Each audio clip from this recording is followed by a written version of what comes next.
Okay, so today we are going to start with a new lecture, a new series in which we will start with Amazon Web Services or AWS. But before starting with AWS, we will try to study about few things which would be like a basic for AWS. These would be the three things we will study in today's lecture. What is an IP address? Why we need an IP address? And how an IP address works. So let's get to it. If we talk about an IP address, you might have seen or might have heard of an IP address before also, that it is a way of naming the devices, or it is a way of providing a name to the device over internet or to over a network. IP address is specifically a way of identifying a device over a network. There are different versions of IP addresses like IPv4, IPv6, but in today's lecture we will specifically talk about IPv4. We will not go to IPv6 yet.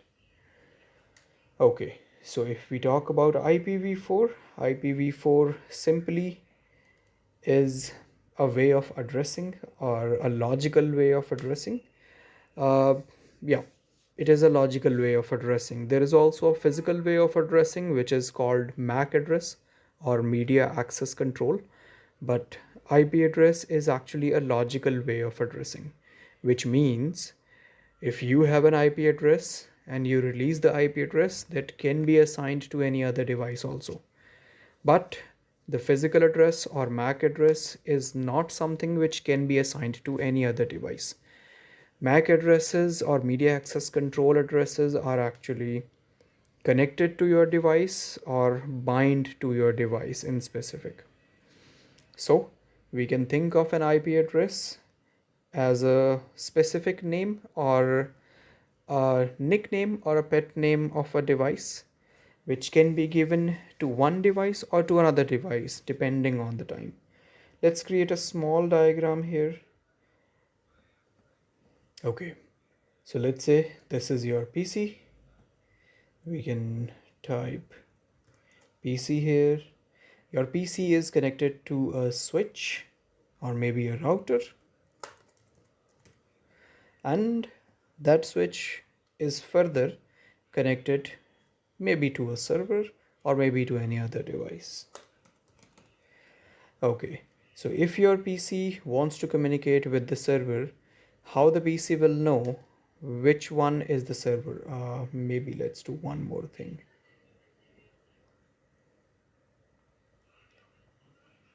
Create one more device here,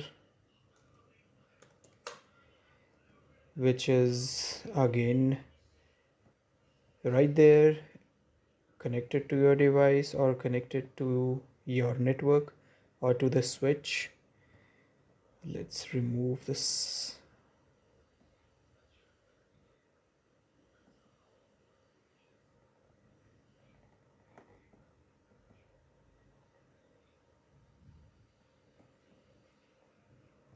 Okay, so this switch is also connected to other server or second server. So how PC will identify that it wants to connect with server 1 or server 2? Let's name them 1 or 2 also.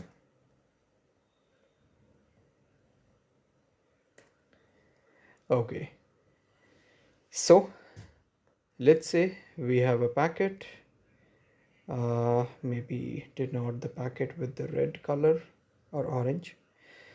The packet will be forwarded from the PC to the switch, uh, and on the switch it will be decided whether the destination is server 1 or server 2. But how it will decide it or how it would be defined?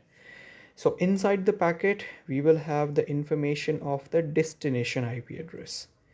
Now the IP address usually is the name or the logical address. So let's say the PC is 10.0.0.6. Server 1 is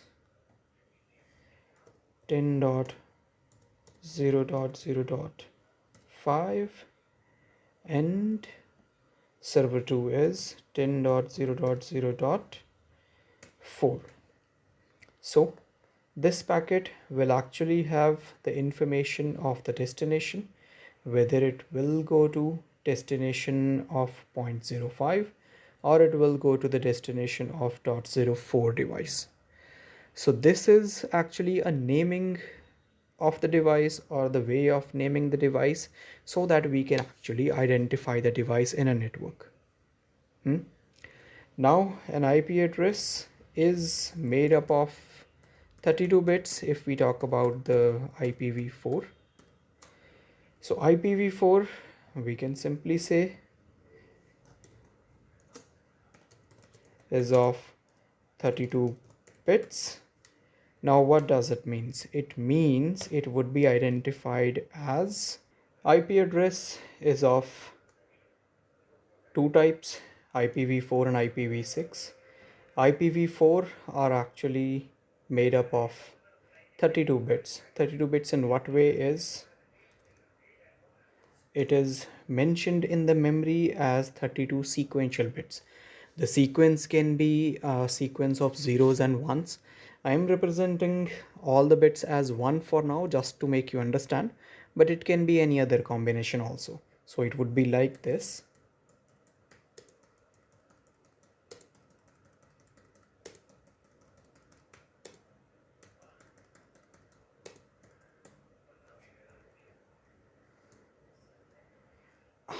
Okay, so this would be an IP address. So IP address, four equal parts are made up of. Each part we call it a quadrant or a quad. So every quadrant is of 8 bits. So 4 quads means 32 bits. This is an IPv4. Same way if we talk about IPv6, IPv6 is 128 bits and that is divided into 8 equal parts, and that would make 16 bits in each part, which is called octet. So that was the basics of IPv4. Why we need an IP address? Okay, so when we are communicating or when we are exchanging packets or any message between two devices or two electronic devices, we will need the naming or we will need to name the destination device so that the data would be presented or data would be transferred to exact same device to which we want to send it to. It will not be sent to any other device if we have a specific name, and for that reason we will require the IP address to be working with.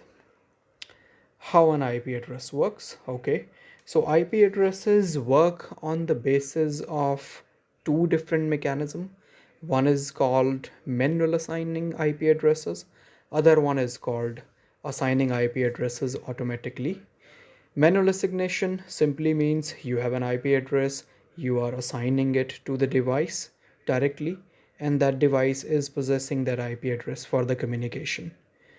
That would be done in the network configuration of the device or network adapter configuration of the device.